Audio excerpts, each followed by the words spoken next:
What up, though, One Pride? This is the Roar of the Lions UK podcast, the podcast where One Pride goes worldwide. My name is Anthony Fitzpatrick. I am joined this evening by Ryan McCluskey. We are back. This is the college football podcast, the Cup of Tea, sponsored by Balderdash Bowl. Yes, we are at that time of year where the bowl games come around. They have some of the weirdest and most wonderful names in the world. So we thought that we'd come up with our own British take on a bowl game, and we play in for the Trey Flowers Highlights Trophy because, like those highlights, it doesn't exist. Thank you for everyone for joining us this evening. Ryan, it's interesting time in the world of college football at the moment. The recruiting classes have just opened up. There's been a lot of higgledy-biggledy, lot of players recruiting, decommitting. One player flipped twice in 24 hours, and then you've got bowl season going on, senior bowl squads coming out, NFL drafts coming out. There's a lot to take in at the moment, but it can be quite a fun time for the casual observer. Yeah, this is the busiest time in the calendar for recruiters, coaches, teams. The deadline for underclassmen for the draft, I believe, is 16th of January. So right now you've got to decide whether you're returning to college or if you're going to go to the draft. The days are ticking, and then, guys flipping their commitments, guys signing official letters of intent who then are committed to their school and can't just flip and flop and change like we've seen from some guys. Some guys are taking the piss a bit. Like say someone that I know, the guy that changed school 4 times in 24 hours. Right. If you don't know what school you're going to and you're making your mind up like there and then, are you really committed? Does that really look good? I don't think it does. Like say you should know. Like you should have made your mind up and you should speak to people about it. The amount of money that's flying about, the amount of so-called tampering that's being done. It's making for very lackluster bowl games because there's people out there just sending teams out and half the talent's not there, or guys are just sitting out because they're deciding what to do. So it makes games impossible to predict because we made predictions weeks ago and now we get to the day and so-and-so's not playing, so they don't stand a chance. So it's a hard life. Yeah, it is, but then you see examples last night. Grayson McCall decides he's going to play a bowl game, goes out second quarter, concussion, don't know how bad it is, and it's like, well, has he just made a terrible decision? I mean, it seems odd to play for a team when you're intent on transferring away, but yeah, there's a lot of interesting stuff going on at the moment, and the flip-flopper we're talking about, obviously, Peyton Bowen, is it Peyton Bowen, I think his name is, the safety.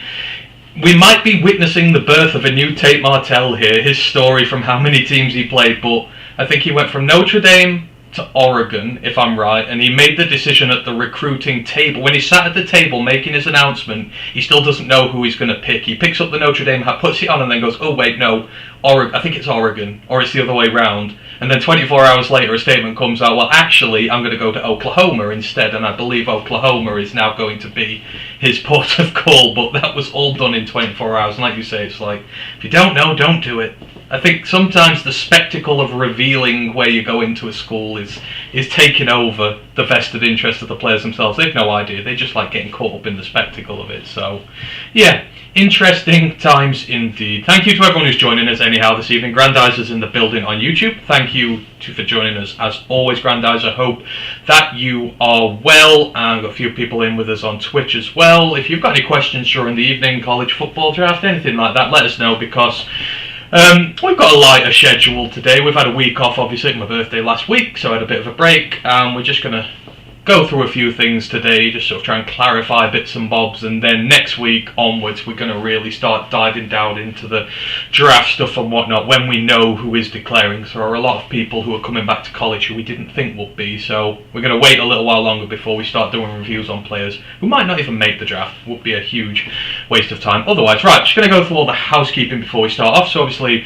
Roar Lions UK main podcast. We will be back tomorrow. We will be with our good friends from Bear Down Report who are coming over for the Chicago Bears preview pod, and boy oh boy am I getting worried about that one as we go along. I know Ryan is as well. We are not alone here. A massive game for the Detroit Lions, so come check that out tomorrow. We will be with Bear Down Report, our good friends from there. They are awesome and they know all all about the Bears, and they will let us know the rundown on our opposition. Discord, if you want to get in the Roar Alliance UK Discord, just give us a shout, we'll send you a link. It's good fun at this moment in time. Don't forget to like and subscribe to everything YouTube, Twitch. We are approaching 750 on YouTube at the minute, so we're slowly inching our way up to the 1,000 where we want to get. So if you don't already and you like what we do, please give us a like on there. Same with Twitch. If you're on and you enjoy us, do give us a shout. And then Lions Nation Unite as well, Herman Moore's pet project to bring together the best of Lions content creators on the internet. This is regular fans making content for the fans. You can find some great podcasts, including ourselves, on there. So we'll get that out of the way. Today's schedule, we are going to talk next about the FCS Playoffs. They are reaching the culmination stage of that. Then we're going to go through some news, just a tiny bit of news. We're going to talk about some of the quarterback activity in the transfer portal, because quarterbacks are moving here, there and everywhere. So we're going to discuss a few of the bigger moves. Then we're going to take a look so far at the bowl review. We're about 20 or so games. We're about halfway through the slate at the moment. So we're going to pick out a few of the teams, some players who have stood out so far, and chat about them. And then we are going to finish it all off this evening with a chat about the college football playoffs, which are happening in just a few days' time. Obviously, Michigan fans, second year in a row, they are gearing up for this. They are ready to win a natty. Can they do it? We will soon find out. But as I said, first I'm going to pass the baton over to Ryan. He's been keeping us up to date over the last month or so about the FCS playoffs. Well, Ryan, the final has been decided. Who is in said final, and how did they make it to the final? Yep, the final has been decided. We just had the semi-finals. We had a repeat of last year, South Dakota State v Montana State, and on the other side we had North Dakota State versus University of Incarnate Word. There were unfortunately no upsets to be had this year. Number one, SDSU, the Jackrabbits, comfortably took down Montana State 39-18. Now, this one was pretty one-sided. Montana State were outrushed 281 yards to 52. South Dakota State averaged 7.4 yards per rush. They had a leading receiver. The leading rusher, I. Davis, went 16 of 158. So it was a very comfortable day for the Jackrabbits, who have booked themselves a place in the national championship game. On the other side, we've got North Dakota State v UIW. This game, much closer, went down right to the end. North Dakota State, though, came out on top 35-32 over the number 7 Cardinals, who now have lost their head coach, who now departed because they're out of the playoffs. They did have the player of the whole playoff, though, I believe. Lindsey Scott Jr., the star quarterback. He's had something like 1,200 total yards in 3 or 4 games, just solo. The UIW quarterback has been phenomenal. And in a losing effort, he accounted for 360 yards, 3 touchdowns, but unfortunately did toss 2 interceptions. On the other side, bizarrely, the Bison won this game, completing 1 pass for 5 yards. That's all Cam Miller could muster in 12 attempts. But they did have 2 rushes for 130 yards each, including the quarterback. So on the ground, they really got it done, but it was dirty, and they did not get anything through the air. They just gave up on the passing game altogether. The Cardinals outgained them in offense, 539 yards to 333, but unfortunately the turnover margin of -4 is really what cost them in the end. 2 interceptions, 4 fumbles, 2 lost, so -4. NDSU did fumble twice, but didn't lose either of them, so it came down to fine margins and turnovers. The championship game is very soon, the 8th of January, and this is a historic rivalry. I believe this will be the 114th overall meeting of the SDSU Jackrabbits and the NDSU Bison.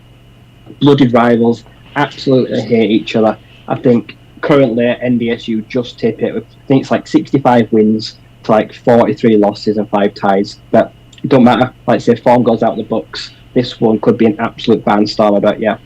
Both South Dakotas on side of the brackets made good light work of their opponents throughout. So it's going to be a lot more. It's bigger than a championship. These two just don't like each other. It's one of the biggest rivalries in FCS football, and they're going to tussle over a tie. And right now, I can't say who's going to win. These two teams rush the ball incredibly heavy. It's the team that can pass the ball a little bit better. And from what I've seen, NDSU have not been passing the ball that well for the playoffs. They have relied for a rush-heavy offense. So I expect this is going to be a kind of like a 30-33 kind of game. This is going to be close and go down to the wire.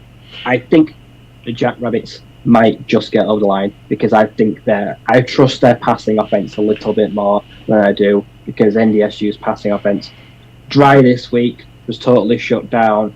It's not going to be the best game when they're suddenly just going to start spraying the ball around, even with because SDSU have got the Yankee brothers, Jackson and Jaden, two of the biggest names in FCS football, could be in the draft next year, so they've got talented weapons on the outside. So this one's going to come down to fine margins, but I'd say outside of Sacramento State, who are the number 2 team, best 2 teams in the country, have probably made it to the final. And it's good to just see someone like, say, a great historic rivalry. So NDSU are going for, I think, for their 10th title in like 13 years, and their historic rival is going to stand in their way. So that was going to be my first question to you. Money down on the table. Who've you got? So is it South Dakota? Yeah, I think it caused an upset. I like their passing options a little bit better than North Dakota State smash mouth brand. See, the way I look at this, I think North Dakota, and I've watched a few of their games now as it's gone on, I think they've had 12 of their proverbial 9 lives going through to this. I feel like they've scraped their way through. There are games where teams should have beaten them and better teams would have beaten them, but every week they seem to have just squeaked on through. And I don't think they deserve the win against UIW, quite frankly. I thought Incarnate Ward deserved to win that game, but so when you turn it over, you can't. On another day, they lose. So it just feels like, the giant behemoth has just ridden the luck wave all the way through, and then they're just going to turn up on the final day and wreck the opposition, like completely undeserved in the first place. So I don't know. I think North Dakota get it just because of how lucky they've been getting there, but hey ho, we will see. But yeah, game takes place on the 8th of January, and that will be the culmination of the FCS season. So thank you to that, Ryan, for keeping us updated all the way throughout the playoffs as to what is going on. We'll be watching that game when it happens. Shout out everyone who's joining us in the chat. Brian Shock has joined us. He goes, I have a Mason Blue Stiffy, which I will be getting checked out because I'm pretty sure it's gonorrhea, but the point still remains, go blue. Yeah, I'd get that checked out if you've got one 3 days before the game. Might be awkward dealing with that for 3 days. That Fanman's in the building. 9 Drinks is in the building. Miss Harley Quinn is in the building. Hope you are doing well. Brent DeWitt is in the building as well. He says, go blue. 9 Drinks goes, Jackrabbits, I'm hungry for some chicken, lol. Yes, all fun. But yeah, thank you all for joining us. Hope you are all well. Right, so we will move on to some news now, and the probably biggest news, Ryan, coming out of the college football world the last few days. Well, we had on our last show a couple of weeks ago a very long discussion about Deion Sanders and his sudden departure from the HBCU circuit. He's now at Colorado, his staff's going there, and we wondered what sort of an effect that would have on the HBCU football circuit. Well, it turns out that as one NFL Hall of Famer leaves for pastures new, another one is about to join, as former NFL safety and Hall of Famer Ed Reed has agreed to be the new coach of Bethune-Cookman. They play in the SWAC, where Jackson State do as well. He is going to be the new head coach. Like I say, Hall of Famer. This is a team. This is going to be a very tough job for him. He is considered to be one of the best safeties to play the game, and he is going to have his work cut out. The Wildcats, they are without a conference win since 2015. They have only won 4 games in the past 2 seasons, and this season alone they gave up an incredible 429 points in just 11 games. That is an average of 39 9 per game. So your offense is needing to average 40 points a game just to be in it. This is a team who, it needs a defense. It's not going to find a better mentor to learn from. This is a big boon, obviously, for the HBCU circuit after losing Deion Sanders. How do you see? What are your initial reactions to this one, Ryan? How do you think he'll get on down there? Seems like a publicity stunt. I like it. Has he got any coaching experience? That's the first thing I want to know. I know Deion Sanders didn't have tons, but is he going in there and can he offer anything? Does he know how? Like, say, is he going from like pee-wee high school football to the big time? And number 2 is he a big enough name? Can he recruit? I respect Ed Reed, like say Hall of Famer, but I don't think he's just going to pull names in. Like, I don't know if Ed Reed thinks he can have the same effect as Deion Sanders, but I just don't think he carries the weight of ego. I don't think he's brash enough, bold enough. If he's gonna try and reenact this, he's not in the right place to do it. Because as you mentioned, Bethune-Cookman, one of the most struggling schools in HBCU. Jackson State still had good scholars. They had money. They were able to, like, say, get Travis Hunter there in the first place. Ed Reed, is he going to have any of that? Is he going to be able to get some benefactors to come in? Is there going to be an injection of money? This, to me, just seems like bizarre, totally out of left field. And I don't know, it could severely help the reputation, or it could really damage it if it's just fly by and it don't work and it falls out. So this one, I'm really wary of it, to be honest. I've not got a lot against Red Reed, but I just don't trust this in a football sense. Like I said, his heart's probably in a good place, but is he ready? Are they ready for what this could bring? I don't want to see just an array of has-beens and old former players and that decide, well, I know what, I'm going to go pick a historic school or a school that's down its luck. I'm going to try to turn them around. It don't work like that. So I'm going to have to look a lot more into this. Yeah, so as for the coaching experience, he had 1 year with the Bills in the NFL as their DB's coach, but that was all the way back in 2016. That was when Rex Ryan, I think it was there.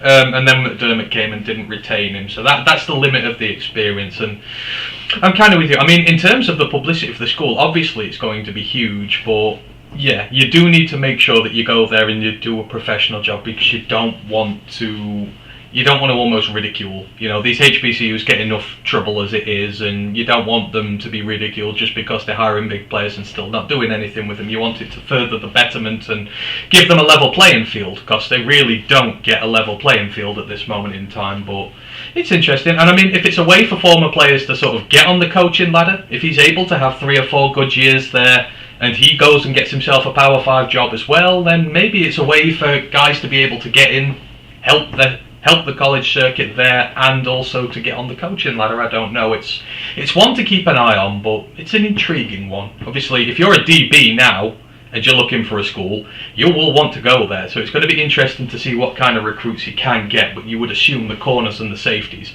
are going to go and want to play for him, and that is a defense that needs it. So yeah, we will monitor the Ed Reed situation with great interest. So all the best of luck to Bethune-Cookman. Hopefully Ed Reed has himself a good stint there.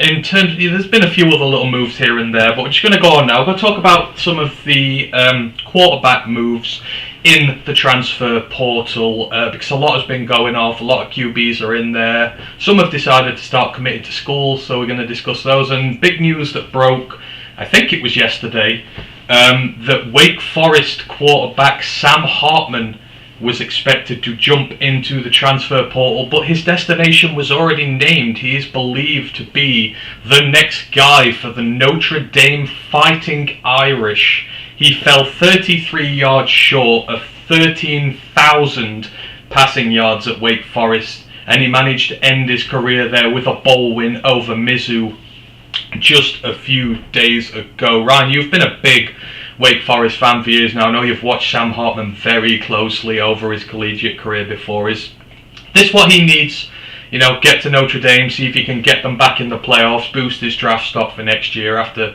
I don't want to say almost stagnating at Wake Forest, but there's only so much he can do there with that defense. He's been throwing great for years, and they've never helped him out. So, is this a good move for Sam Hartman? I think so. I think Notre Dame, a big school, it's a big platform, and yeah, hopefully his defense is better. Now, I don't think he's going to have the weapon straight away. I know Notre Dame have been doing a lot of recruiting, but that's been like 23 and 24 classes. And they'll get some freshmen in this year.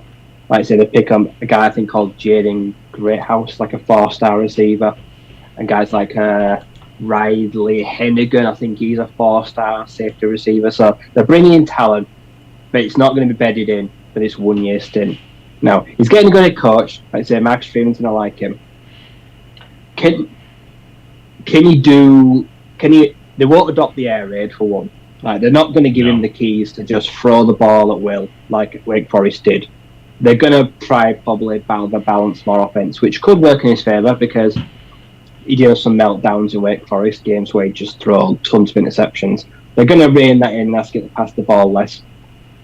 They started bad last year, but then finished the season fairly strongly. I'd like to think that this is probably the best stage he's going to have if he's going to have any draft stock at all. If he declared for the draft this year, I don't think he'd have been drafted. I think he'd have gone UDFA.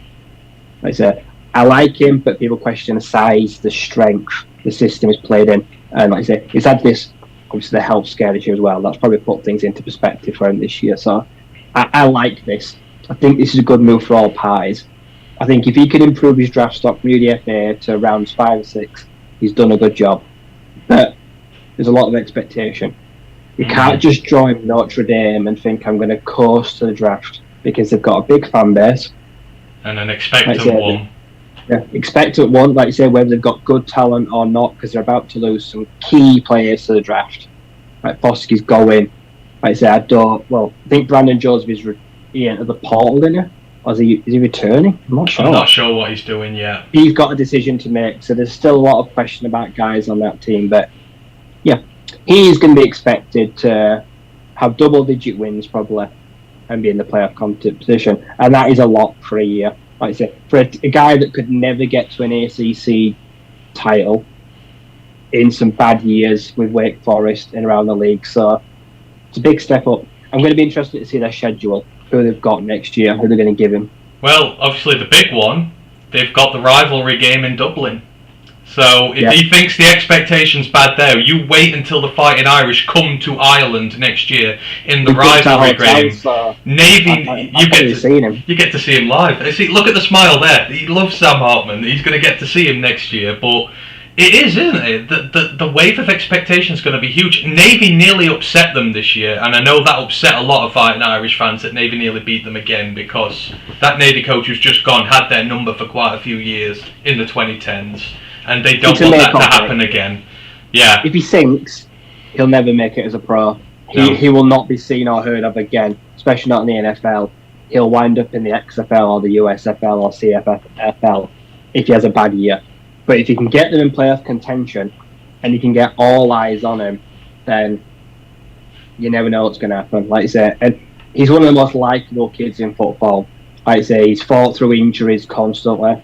He's led a really good team. He's a good leader. Advocate for mental health. So yeah, there's not many guys I'm pulling for more than him.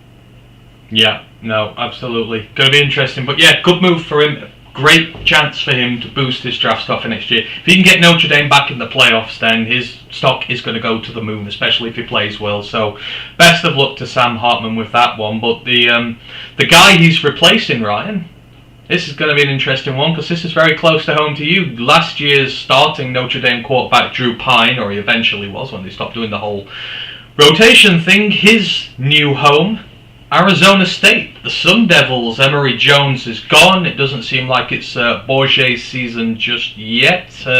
Drew Pine, well, I guess he might be in a camp battle against Bourget as he goes along. But how do you feel with your new quarterback Drew Pine arriving in Arizona? I'm really happy actually. Emory Jones had a big name and came in, didn't deliver. Drew Pine, the numbers, if you look at the numbers last year, it says he had a good year. But if you look at the whole thing, he did face some adversity. Like you said, there were injuries. Trenton Bourgier, Arizona State last year, did fine in relief of Jones.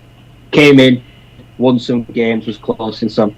Kenny Dillingham has gone out there. He's hit the portal hard. And ASU's brought in some guys. And it's not like we don't have weapons. Elijah Badger was one of the best freshman receivers in the country last year.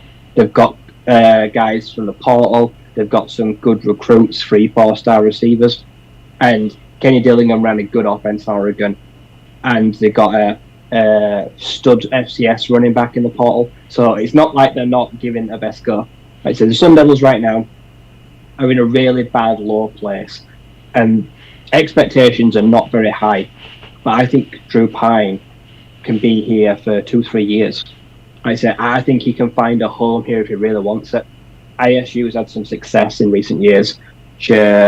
Mike Berkovicki, Taylor Kelly, guys like that have come through here and they've had 3-4 year careers and they've put up some big numbers. So I think Kenny's going to get the best out of Drew if he stays healthy.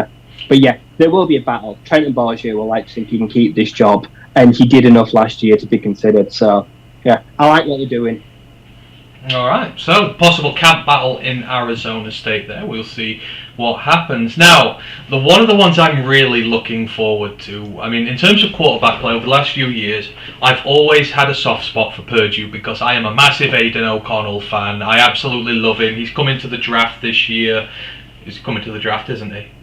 He is declared, hasn't he?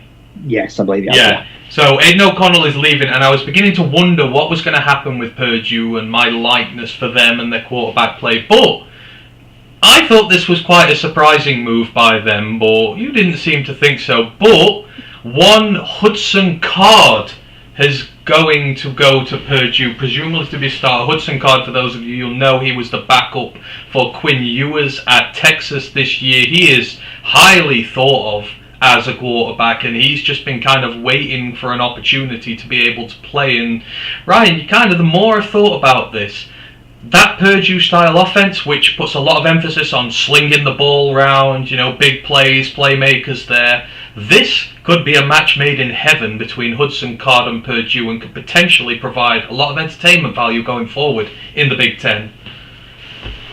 Yeah. See, Hudson Card, like you say, a huge 4-star recruit in 2020. He was a big name, but he got buried. Like you say, when Quinn Ewers dived into Texas, suddenly Hudson was bumped down. When Ewers got injured, Hudson came in relief for what? I think he played 3 games this year. I think it was something like that. And he played okay. Scored some touchdowns, a few turnovers, but that's because he was just thrown in there. And like you say, he was asked to play at a very short notice. This guy has got a good arm, he's big, he's athletic. In high school, put up some big numbers. But right now, as of yet, we've not seen it. But he's come here not because of the weapons that are here, because he wants to start. He wants to play football with a passing offense. I think TJ Sheffield's still there. I don't know what Charlie Jones is doing. Draft. I think Charlie, is he declared? He's a super senior this year, I think. So he's draft bound. Yeah. The tight end, the good tight end, I think, will probably be draft bound as well. So they're going to bring some guys into him. But I agree, yeah. Aidan O'Connell had the good reign of a passing offense. Now, yeah, Jeff Brom has gone. But I still like to think that the offensive mind is still going to play to Hudson Card's strength. And at worst, we're going to see if he's legit or not. Like I say, he's going to get command of an offense, and he's going to be out there to sling it. If he plays all year and the team stinks, well, we know that he wasn't the guy that the rating said he was. But if he goes out there and leads them to a bowl win, and he's still got 2-3 years of eligibility, he's only been around 2.5 years, so he's still got a lot of football to play. Maybe he's found a home. So this seems like a very sound investment. And to jump out of Texas makes a lot of sense because, well, Archman's coming. What's Quinn Ewers going to do? Is he really going to stick around and fight him? I really don't think that that's going to happen. But he's leaving it too late to declare now. So Hudson got out early and got one of the safest starting positions possible. So yeah, this could be one of those just really smart move for both parties. Yeah, for those who didn't know, Arch has officially signed his commitment to Texas now. So, barring anything unforeseen happening, I don't think he can renege it now, can he? Now, when you officially sign, I don't think. Yeah, I don't think you can back out. So, Arch Manning to Texas is happening. Quinn Ewers, who knows what's going on there? So, it'll be interesting. But I love this card to Purdue thing. I think. When you said, like you said, when he first came out, he was a highly rated recruit. Purdue wouldn't have been able to get a guy like him, but now he's had a few years, sat around, not been able to do much for a team like Purdue, how they play. I just think this is a match made in heaven, and I would expect this to go well, providing they give him the opportunity to do so. Purdue want weapons. Agia Hall, the Texas receiver, and at the portal a day or two ago. Hudson Card should text him or do something to try to get him there. Get him someone that he knows. Yeah. Because right now there's limited weapons, but if they bring in some guys, Purdue can score some points. Don't have to win games, but they're fun to watch, whatever happens. Yeah, they need to sort out that defense. It's not an offensive thing, but, at least hopefully you'll go there and fill the void left by Aiden O'Connell, because he's a massive loss for them. But I think this is probably the best possible replacement they could have got for him in the circumstances. Big Aries 70 has joined us on Twitch. He's asked us a question. I will get to that question in a little bit, Big Aries. I'll go through this first, and then I'll round on to that. So, next, quarterbacks. There are a few more I wanted to mention. Our old friend Keaton Slovis, Ryan, has gone to BYU to screw up another team. I mean, BYU, Jaron Hall is going to the draft this year, so they needed a new quarterback. But I don't feel like this is it. I feel like Keaton's going to get another year where... Because BYU they're a run-heavy team. They love to run the ball first. Kind of like... Well, not like Pitt, but I just don't know. I don't like this match at all, and I just don't think he's going to do that great there. But I don't know. Different opinion? No. Oh, this BYU team is going to struggle. It's either Blake Freeland or Clark Barrington. One of them just hit the portal a week ago. Star tackles. I think Clark did. It's Barrington. Because we did a segment on him earlier in the season, which is why I remembered him. That is a huge loss. So Keaton Slovis is already losing key members of the offensive line. They're losing players against the draft. And BYU, like I say, losing Jaron Hall, who was pretty dynamic. Slovis, it's like pulling teeth watching him play sometimes. I don't like the fit. No. This just won't work out very well for either team. No. And if there's not much competition there to battle him, we saw it didn't go that well this year with Keaton Slovis. Like I say, he's just not what we thought he was. That freshman season for USC, where he was a breath of fresh air, it's long gone. Fool's gold. Like, that system played towards him, and since then, he's been hung out to dry everywhere, and he just turns the ball over. Yeah. Man's JT Daniels, I think.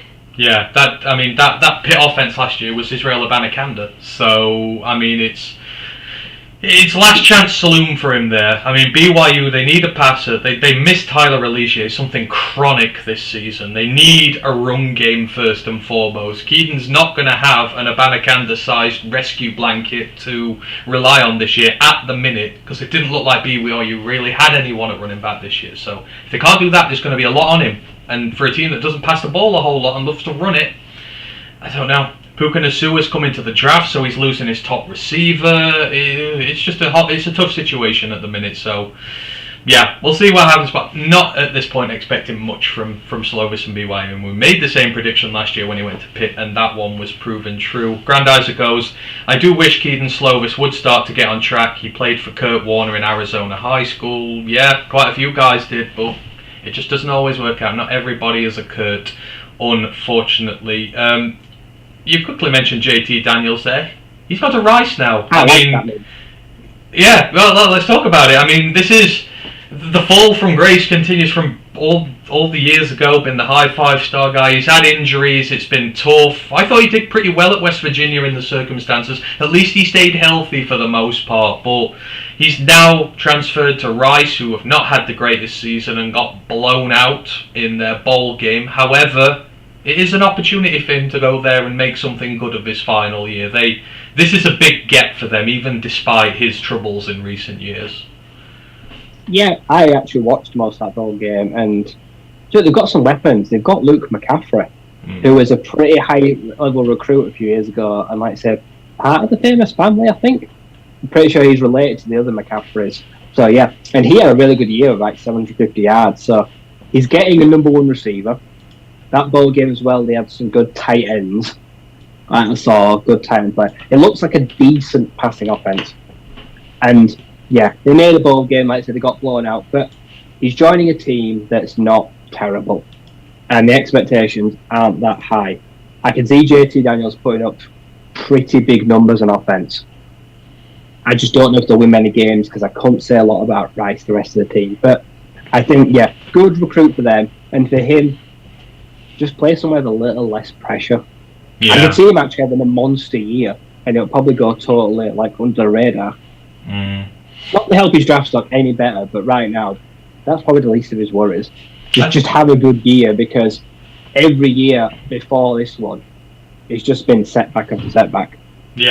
Yeah, and like I said, the health wasn't a problem this year. It was just some of the play. And obviously, the West Virginia defense did not help him, but yeah, it's been a slow and slippery slope for him. So hopefully JT can have a good year at Rice again. We'll keep track of all these guys as they go along. Another guy looking for a new start, a fresh home after wilting under the lights. He's going to be playing against you in the Pac-12 next year, Ryan. DJU has gone to Oregon State, and I mean, this is Oregon State. They took down Oregon at the end of the season. They absolutely walloped Florida in a bowl game. This is a team who have aspirations. This is a team who have had a decent year, all told, and they are going to want to be near the top of the Pac-12 standings next year. I mean, it's a new home for him, but the expectation's going to be maybe even worse than Clemson. At Clemson, you expect to, with a load of 5 stars, and in a conference you kind of rule, but at Oregon State, they are a medium-sized fish in a big-sized pond with a lot of other bigger fish in there, and they're going to expect him to win. How do you see this one holding out between DJU and Oregon State? I don't think he'll command that offense. I don't think he'll command that offense like Chance Nolan did this year. I think Chance Nolan had a good year. Like I said, they had a really good run game as well, but they're losing Luke Musgrave, their star tight end, to the draft. Their best corner, Rejon Wright, is believed to go to the draft. That's 2 big losses on that team already. Like I say, they got 9-10 wins, but can they replicate it again next year? Was this one of those years where everything just went well? Or do they suddenly start to go back being Oregon's little brother again next year? He's joining a team that's had one of its... I'm pretty sure they said that they've only had like... Is it 5-10 win seasons in like program history? Yeah, not many. Yeah. So can he replicate this next year? No, I don't think he can. Like I say, he's losing guys, and he can't be playing with much confidence right now. Like I say, he's fallen from grace. Like I say, he was always going to lose his job to Cade at some point, but this year did not go very well. Started well, but it did fizzle out, and he's a big name recruit, and yeah, he was rumoured to be going to all these big schools, going with his brother, who's at Oregon, like I said, the recruit for 5-star, so the defensive end. But yeah, this one to me is the most fascinating. He's joining a team that is expected to win, is ready to win, and wants to try win the Pac-12. He's got one good year of eligibility. Yeah, he's got to make it happen. And if he does not do all this year, draft stock in tatters. And say it very quietly, but the Pac-12 is potentially the most competitive of the Power 5 at the minute. I mean, you've got your Michael Penix Jr. is returning, so Washington will be relevant again. You've got your top tier teams. You've got your Washingtons, you've got your Oregons in there, you've got Utah in there, and then you look at the bottom. Colorado now. Colorado have got Deion Sanders. They're going to recruit like hell. Arizona, their star is rising. They had a good year last year. You would expect your own Sun Devils to rebound. I mean, that potentially is going to be the toughest conference out of the entire Power 5 next year. Every week is going to be an incredibly tough fixture. There's got to be no gimmies in that conference next season. Oh, it's been scooping up transfers left, right and centre. Nearly every ACC quarterback that started this year is gone. But on the flip side, the Pac-12 has just been bringing in portal players left, right and centre. They're just rebuilding rosters, yeah. So it's wide open. Like I say, Oregon State, like you say, Utah, I think we're going to see Michael Penix Jr. light up again. So Washington, a dark horse year again. As you say, Jane DeLaura, fantastic year for Arizona. Can he do it again?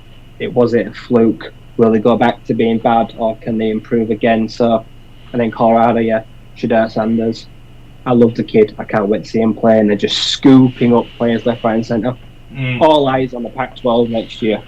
Absolutely, yeah. It's going to be it's good for the conference. Oh God, yeah. I mean, don't ask me. I mean, even next year, don't ask me a winner when we do it, because I just won't be able to pick one. I don't think we'll have to. It's going to require a lot more examination before we get to that point. It's wide open at this moment in time. A couple more before we move on. Now, one of the other really intriguing moves here. Kentucky are losing Will Levis to the draft this year. Who the hell knows what's going to happen with him? There's going to be a lot of debate about Will Levis before all is said and done.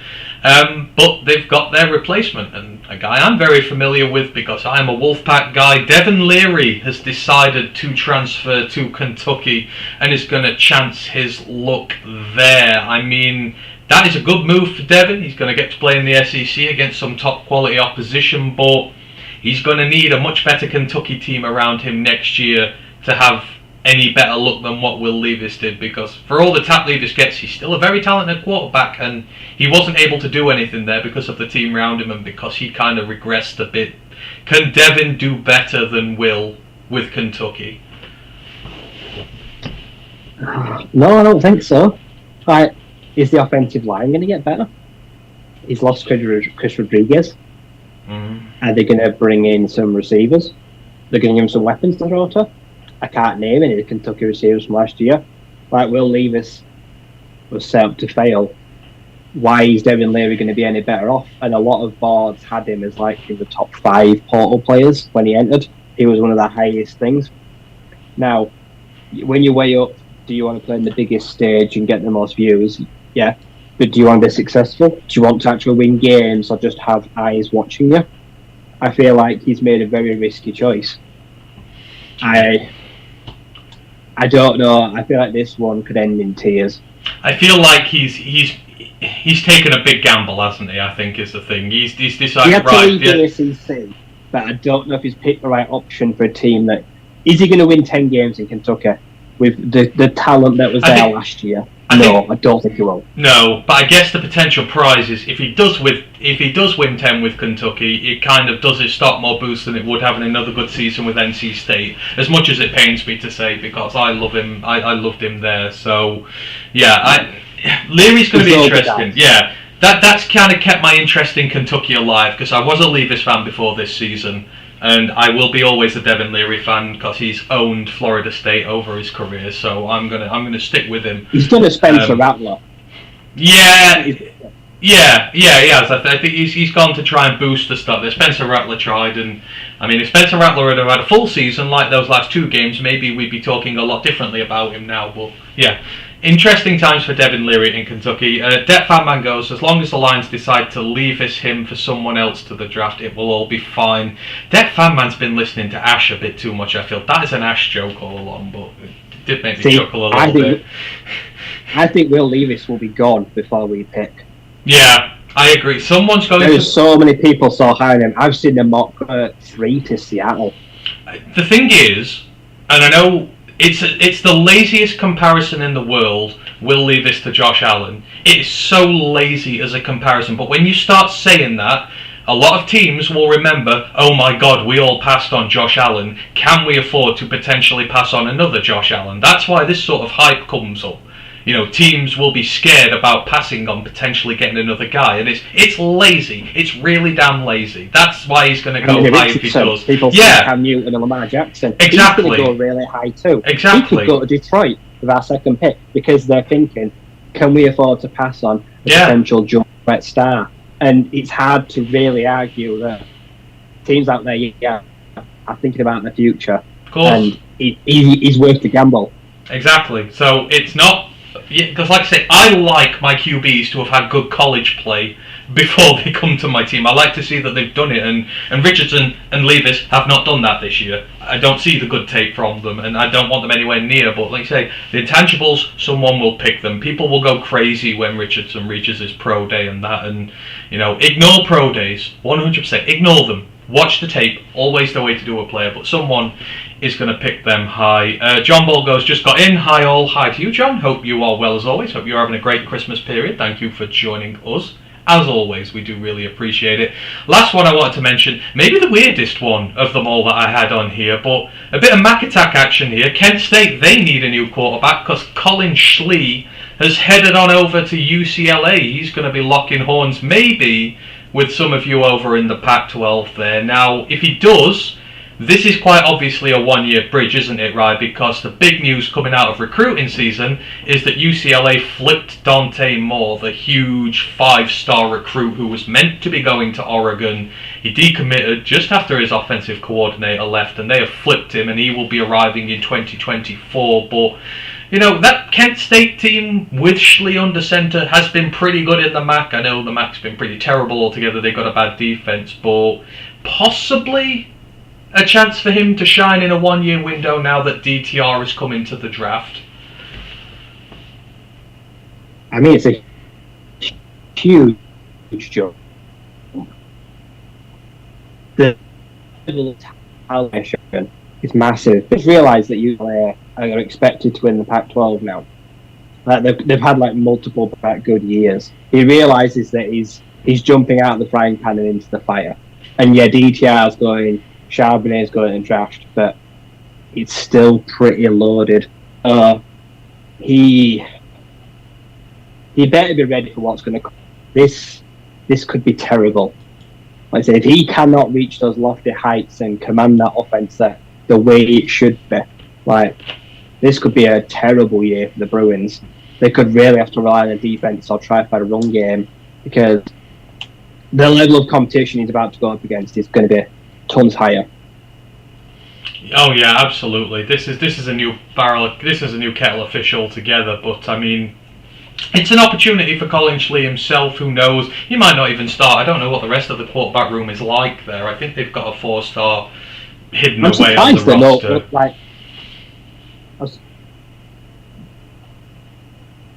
I know DJU was linked to UCLA. I don't think his visit ever happened, but no. I'm surprised they've not got a big name. No. You'd have thought they'd have got one of the bigger name guys. No, unless they've just decided, you know what, we're going to have a one-year bridge, we're going to load it's not like they can't pay an NIL. No, exactly. UCLA's got bags of money. Unless they've flipped Dante Moore out. Dante Moore's going to start as a freshman, pretty much, isn't he? He's going to start as soon as he gets there if the hype lives up to it and he has a good preseason. So maybe they're thinking you pay someone big to go over there, but then he only keeps 1 year. You've got quarterback controversy.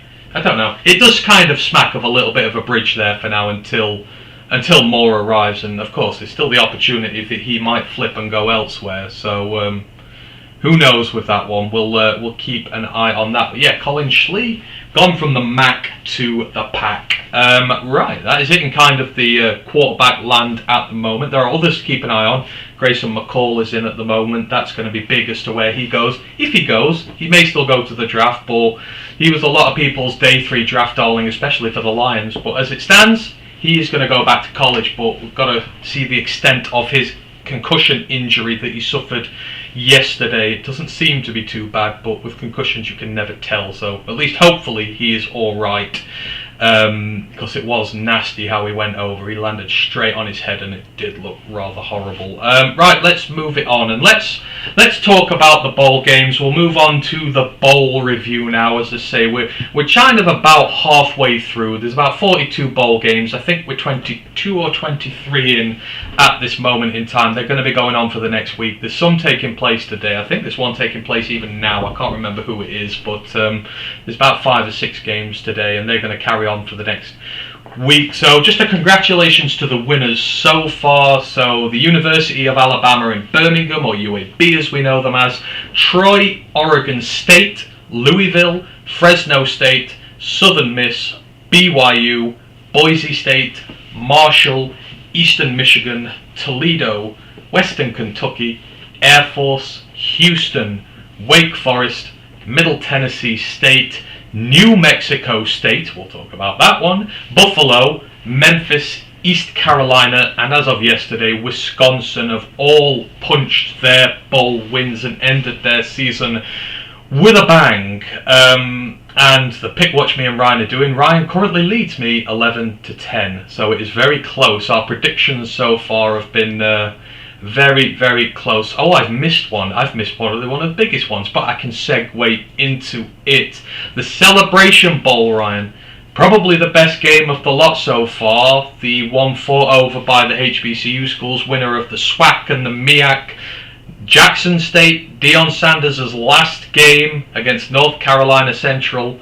I went with North Carolina Central. I thought the upset could be there, and they ended Deion Sanders' career at Jackson State with a loss in what was, by far, for me, the best bowl game so far. It was tremendous. Shedeur Sanders, clutch with the last throw of the game as time expired, found Travis Hunter, the 5-star from last year, who's joining him in Colorado. That is going to be a wonderful pair to watch there. But North Carolina, they shook it off. They shook off the disappointment. They went into overtime and they won the whole thing, which rounds off a fantastic season for them and a massive scalp. But yeah, Celebration Bowl was a cracker, wasn't it? Yeah, it was one of those where they played like they were upset because everyone was like just neglecting them.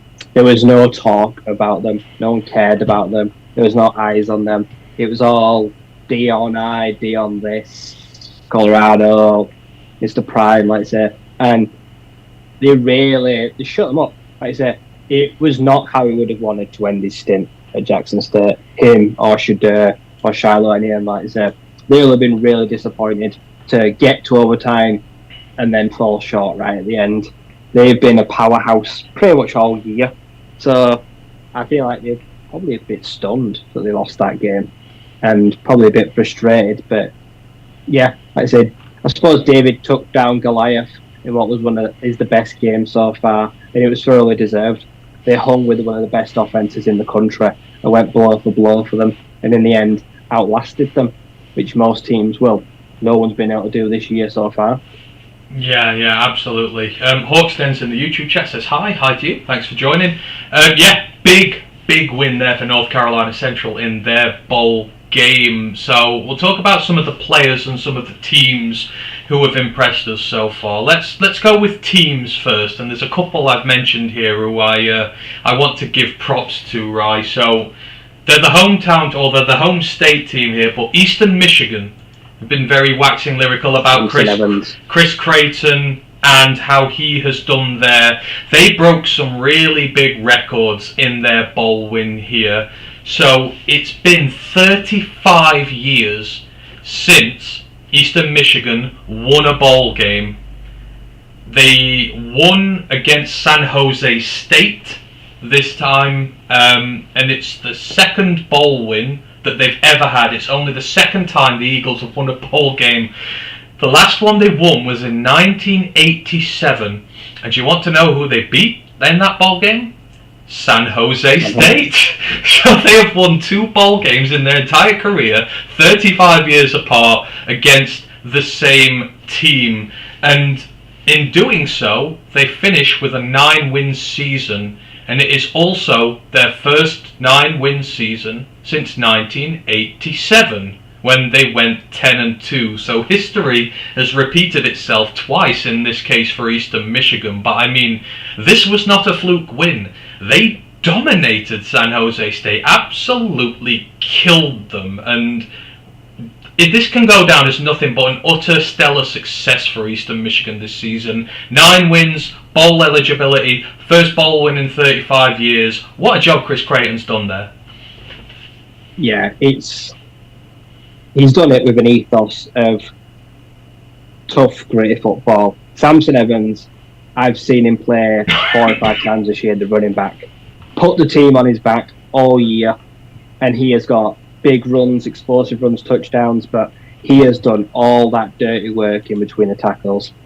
He has had plenty of touches. He has got battered, beaten up all year and shaken it off. He had a big game in the bowl game. He blasted Arizona State for one of the biggest program wins in Tempe, and he has been the heart and soul of that team. I'd say he had like 14, 15 touchdowns, I think, something like that on the year.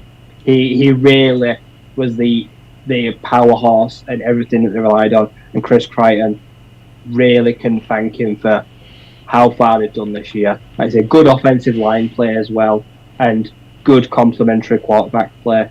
So yeah, they've had a really good, strong, balanced offense, and their defense as well has been able to buck up when needed. So they've had a fantastic year, and I'd say by far the best team overall in the MAC this year. Just even though they didn't win the title game, I don't mean they weren't the best. Like I said, when it came to it, in the big games against big opposition, they stood tall and they did the MAC really proud. And yeah, Chris Crichton deserves all the plaudits. Oh, yeah, absolutely. It's been a great season for them, and you kind of wonder now. I mean, he's had them at sort of bowl eligibility since he's been there, and it's been tough, but now a 9-win season. Are they going to make a push for the MAC now? Can they take that next step forward and challenge for a MAC title? Because that conference is open. So that is going to be one of the big stories going into next year. Can Eastern Michigan finally take that step and win themselves a championship? And if they do, Chris Crichton should get Coach of the Year, and it shouldn't even be close. But yes, well done to Eastern Michigan. A couple of the other teams I wanted to mention. So Fresno State, they probably get comeback team of the year here. This is a team who started off the season 1-4. Jake Hayner was absent, was not playing, and everything looked lost. They've ended the season 10-4. They've won 9 straight games. They have won a Mountain West crown. They are kings of the mountains, and they have a bowl win under their name as well. Star running back Jordan Mims, 210 yards and 2 touchdowns on just 18 carries, and their defense obliterated Washington State. We both bet on Washington State. Big Cameron Ward fan. He played. They annihilated him. And I mean, what a turnaround from Fresno this year. We've mocked the Mountain West for how bad it's been and that, but maybe, just maybe, there is a team or two in there who is legit, and going from 1-4 to a 10-4, a conference championship, and a dominant bowl victory, that is a hell of a turnaround for Fresno. Yeah, especially after DeBoer, the longtime head coach, left. So this was a team that was going in with a new head coach, questions at the quarterback position. What would Hayner do? Star receiver Jalen Cropper, I think he missed some time this season. I'd say he's going to win maybe the draft darling. So there were questions about this team, and everyone thought they were right about them, like I said, after 5 weeks, but then just went on this miraculous run. I watched the Mountain West title game. It was an ugly slogfest, but they shut down Boise State. They took the ball away, they picked off Tyler Green a few times, generated turnovers, thoroughly winners in the end. And yeah, I didn't think they could keep up with a Washington State team that at times this season has scored heavily, and the defense had guys, but I was super let down by Washington State, but I was impressed at the same time by Fresno State that they were able to put up such a strong, sturdy performance. And yeah, it's interesting to see what happens next year, because now their hands are tied. Like I said, their guys will be leaving. So if this was their last games, let's say, at least they've ended on a high, and they've left Fresno State in a really good position. Yeah, because they were so near to getting the title, and they just fell short, and now they finally got one, so you don't know. And, like I say, Jordan Mims over 200 yards. He's a running, and this is how you can tell that a running back class is loaded. Nobody talks about him, but he has steadfastly had a great year, and has been sort of, everyone thinks Hayner's the heartbeat of that offense, but secretly on the down low, it's him. At running back, he's the one who keeps it all churning out and going, and he turned out big when they needed him. Yeah, they're more than balanced on offense, and that's not always been the same in the past. Like I say, 2 years ago, it was Jake Hayner and Jalen Cropper. Just that tandem that people were like, well, if you take that away, you win the game, and most teams just couldn't stop it. They just connected time and time again, week in, week out, and they're explosive. But now they've become more balanced, and it's benefited. This team is better than it was a year ago. Oh yeah, 100%, absolutely. Couple of other teams I quickly picked out. The Troy Trojans. This was a game I was really looking forward to. Played UTSA, the Sunbelt champions versus CUSA champions, the only all-championship battle out of all the teams, out of two teams who've won. And this is a stat and half, right? We talked about how Troy's defense was going to be the deciding factor in this, or at least I do. I've played them up all year. Troy became the first team to win a bowl game with less than 175 yards of offense since UCLA in the 2002 Las Vegas Bowl against New Mexico. And I mean, 100 yards could probably be a good New Mexico side. I mean, 175 yards of offense and you win a bowl game by more than one score. That is testament to how great that Troy defense is. They are one of the best units in the entire country, hands down, but it was still a really good game in terms of turnover. They turned over Frank Harris twice. They got a strip sack on him. Incredible defensive display from Troy. Oh yeah, they stopped one of the best offenses in the nation. Mm. Look at what UTSA did in that title game. Frank Harris, Zachary Franklin, they diced.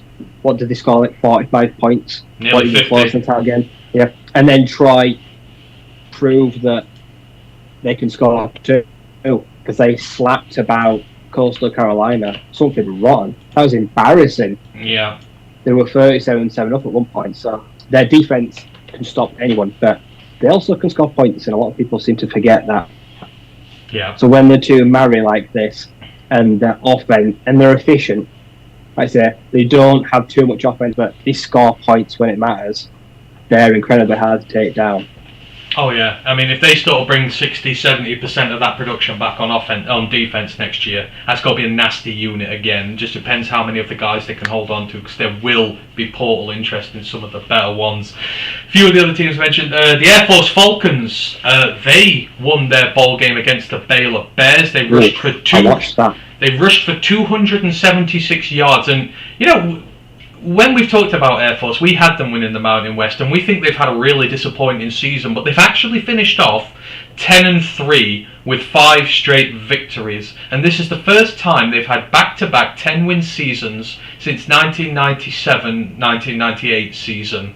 Brad Roberts, 37 carries for 116 yards and 2 touchdowns. It's his 11th 100-yard game of the season, and actually means, as of now, he is the leading rusher in the nation. No one has rushed for more yards than him this year. So what seemed a disappointing year for Air Force in the Mountain West, which it was, it's still, for a service team, a bowl win, 10 wins, is a respectable year, even if they didn't reach the heights they wanted to.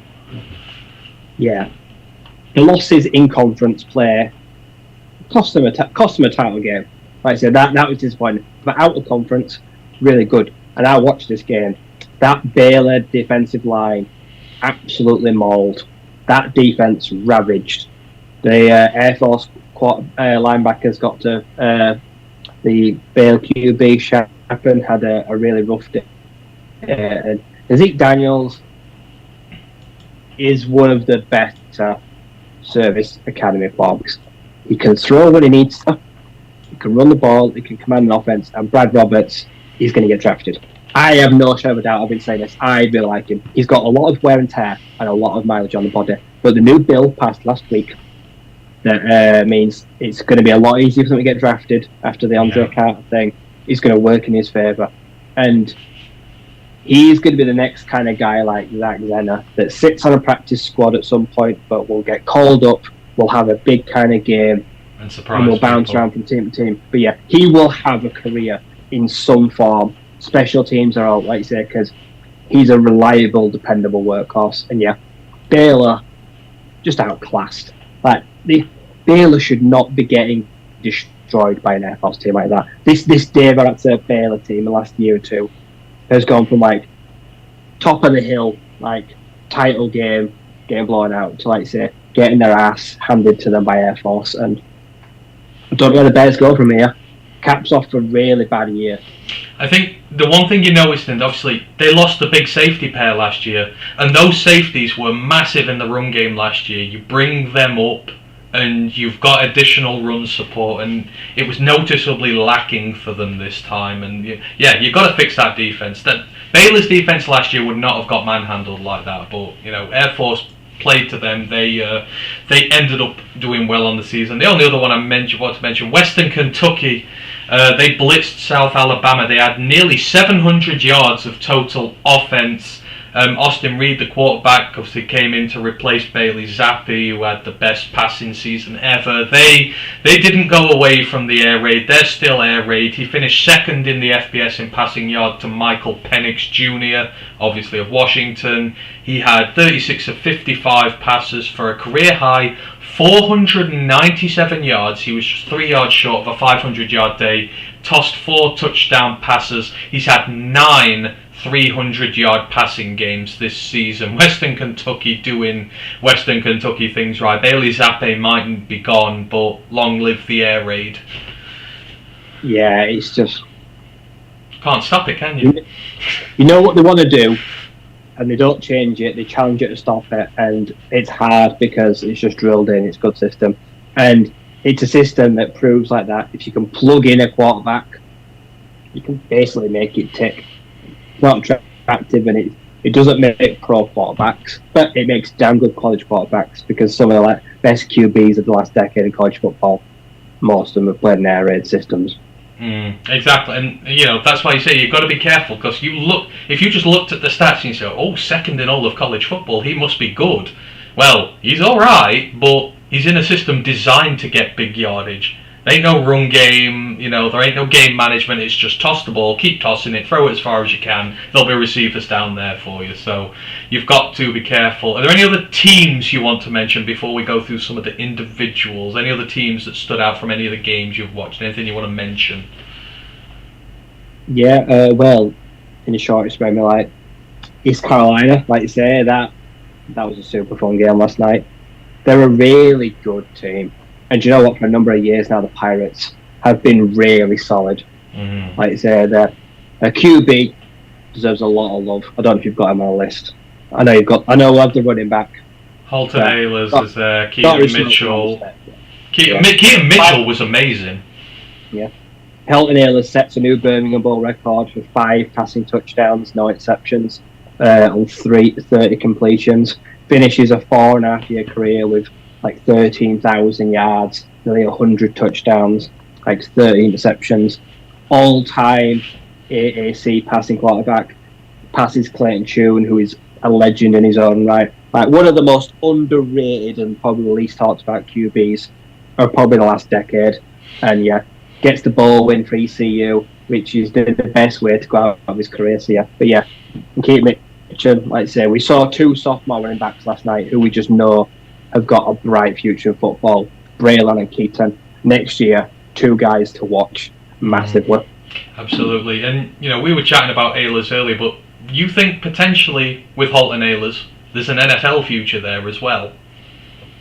Yeah, I think he's the kind of guy that will be a practice squad. Could be a QB3 kind of guy. Like I say, he's not that old, but he's got a stocky 6'3", 6'4" frame, and he's got good experience, and he's shown that he can make all the throws. He's great. He's reasonably athletic. There's not a lot he can't do, so he can certainly hold a clipboard next level. He can be on a practice squad, he can go up against you. So his pro day will be big, but if he's not there, it'd be crazy if we wanted the XFL or the CFL or USFL. He's going to be a pro quarterback somewhere. Oh yeah. Well, I do agree. I think he goes under the radar, doesn't he? Like I say, East Carolina, they're kind of they're the henchmen of the main boss, aren't they? They're quite good, but they're always kind of beatable. They're never right up there as an elite team, but they're always a very tough team. They just never kind of seem to take that step onwards from it. But yeah, I agree there could be something there with him. Right, so we've talked about a few of the teams we've been impressed with.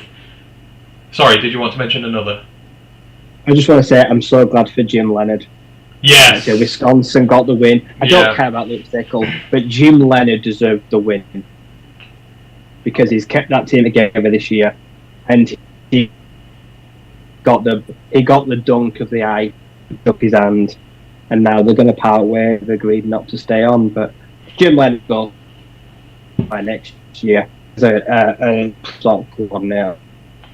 Yeah, I think it was nice how they sort of did it. He got all the acclaim for it. Luke Fickle stayed well away, and I really enjoyed that little moment there between them. So good for him. Good end there. And Wisconsin, they've now got something to build on. I think that's 3 bowl wins in a row for Wisconsin now. So they just need to start trying to make the progress up towards the Big Ten title games again, because they seem to have slipped in that regards. Right. Let's talk about some of the players who've been impressive. And there's only really one place we can start here with the players who've impressed. He's the son of an NFL legend, the son of an NFL Hall of Famer. He carries his dad's name. And of course, we're talking about Southern Miss's own running back, quarterback, wide receiver extraordinaire, Frank Gore Jr.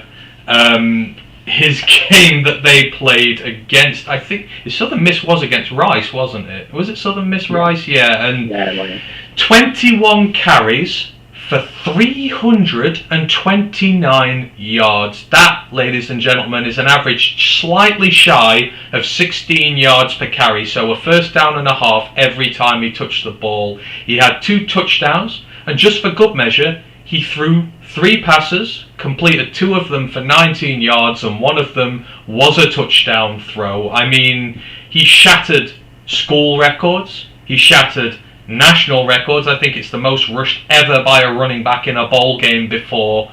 I mean, there still needs to be a lot more from Frank Gore Jr., but the minute he is doing his dad's proud name very proud at this moment in time, he had a hell of a day. Yeah, had a really good year. Yeah. Like I say, he looks just like his dad as well. I've seen a photo of it. He's his twin of Frank Gore. Like I said, they're built the same. He's short. He's stocky. He's got big quads. Like I say, he runs the same kind of game. He's a north and south kind of guy. He runs through tackles. I think he's broken loads of tackles too. Great numbers in that count. Like I say, and then they got tricky with it. Multiple flea flickers on their trick plays with him. It's not often you see a running back attempts 3 passes in a game, but completed 2 of them, and set full record for every rushing. And they were playing a good Rice team too. That's I watched that game. Were a good passing offense. It was a really fun game, but just had his way with them. Like I say, it's going to be interesting to see what he can do in the next. I think he's only like a sophomore, so he's still got 2 or 3 years. He's still a young kid, but he's going on the right path to replicating something like his dad did, and it's going to be fun to watch.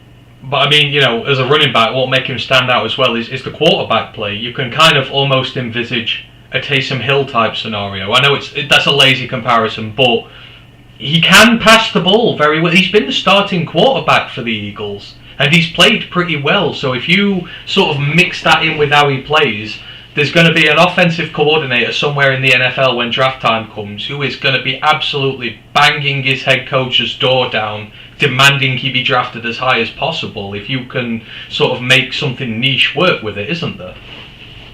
Yeah, he's been called up as basically an emergency QB. He's been in situations where they just had to put him in, plug him, and commendable, respectable effort. He's obviously gone pro bowl, practicing throw a ball, and also run. I imagine in high school probably played defense. Probably played a multitude. Wherever the coach asked him to play, he'll probably played it. So there's a number of positions he could really play if he wanted to. But the offense seems where he's rested his hat. So he's going to do a lot of things. And next year they're probably going to use him in a lot of fun ways. And we'll see if he outgrows Southern Miss. Yeah, that's something. They're not the biggest school, so is he gonna? I'd be surprised if he continues trajectory, does not hit the portal at some point. Yeah, someone might very well come knocking for him. You never know, especially in this age where tampering is basically legal. So you never know. He might end up moving as of yet. And then the other guy I want to mention in this game, actually, on the other side of the ball for Southern Miss, was their senior linebacker Dalen Gill. So he led this. He had 11 tackles on the day, 3 tackles for loss, and 3 sacks. He owned that Rice offensive line and really stood out as a guy there. But we said Frank had a good game on offense, but Southern missed in general. Both sides of the ball just kind of killed Rice really in this one. Yeah, complementary football, and they shut down a good passing offense. As Luke McCaffrey was kept fairly quiet, had some decent explosive players, but they didn't give up too many chunk players, despite a lot of good tight end sets and some really talented receivers. It was a fun game, both sides of the ball. Both teams actually played really well and gave a good account of themselves, and it turned out to be a pretty fun watch. Yeah, absolutely. Okay, I'll hand it over to you. Any other players who you've been kind of watching in these games who stood out for you, whether it be for draft stock coming up or future years? Who do you want to highlight out of some of the ball games you've seen so far? I can't remember his name, but I was impressed by the Wisconsin backup running back last night, actually. I feel like Allen got some touches, but not Cortez, it's something like that. But he played really well, like I say. On the other side of the ball, Wisconsin, like I say, Oklahoma State, they're in trouble. Like I say, Rangel, their QB, I'm not sure where they go from there. Because like I say, he had 2 touchdowns, but had 2 bad interceptions as well. So, Oklahoma State, I think, are a team in trouble next year. Now Spencer Sanders has waved on there, but individual performances. The Memphis cornerback had 2 picks. Oh, I watched the Memphis game. I think we both. Their defense was really good. We both picked them, and they were amazing. Seth Hennigan as well, the QB. They've got a good QB, Seth Hennigan. Kyle Van Treese, that was kind of fun. Southern and Buffalo, the former quarterback, just in a losing effort, just shredding them. This guy's like, is he like 6'9" or something? 6'8". I think he's an absolute man mountain, Kyle Van Treese. Yeah. Absolutely just dropping dimes on them. 308 yards. But had a good career, like I said, when he was in Buffalo. He's quite a talented quarterback. But yeah, it was funny to watch them go head to head. Louisville. Yeah. The Louisville-Cincinnati game, though, that was ugly. That just wasn't even a fun watch. But yeah, to see Satterfield on the losing side already after swapping sides, it just wasn't very good. Oh no, it was rough. Yeah, I agree. I did watch that, but it was one-sided as they come really wasn't. It wasn't really much after a while. Sylvanta Oliver was the Memphis cornerback who got the 2 picks on the day, but they had their way with Utah State. I mean, Cooper Legas took a really bad injury, so that's potentially bad for Utah State next year because he really hobbled off, so that could be pretty bad for him, and they've just had a rotten year by all accounts. So Memphis, yeah, there was great. I think they end up 7-6. Those were 2 6-6 teams. 7-6. It's disappointing for Memphis, but they end it with a bowl game. And if you can end the season on a bowl game, you can give yourself some momentum going forward, let's say. But there wasn't much to like on Utah State's side. They were awful. Anyone else want to mention, or shall we move it on? I didn't see too many. I've only watched so many bowl games. A lot have been bad. A lot have been bad. Yeah, not impressing there. But yeah, certainly Frank Gore Jr., certainly the standout from those games there. Grandizer 12 goes Frank Gore Jr., the Gore and horror. Yes, he will be in the NFL in a few years, and we will see another Frank Gore in the NFL once more.